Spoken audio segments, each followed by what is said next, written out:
So this is like a quick part 3 of the 69,000 mile to 2014 Dodge Avenger 2.4.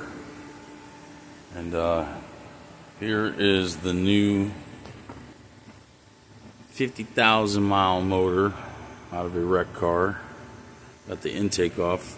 I can get it in there and put my wiring harness and starter and all that in. Got a couple of bolts started, just got it sank in there.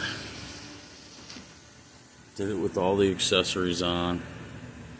About to put this motor mount on right here. Bracket for it.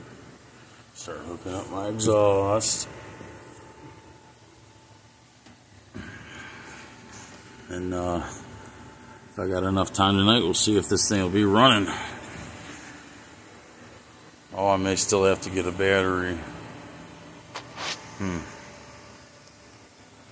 We'll see. Wish it wasn't retarded and in here in the wheel well. This slows you down. Slows me down. But we'll get at her.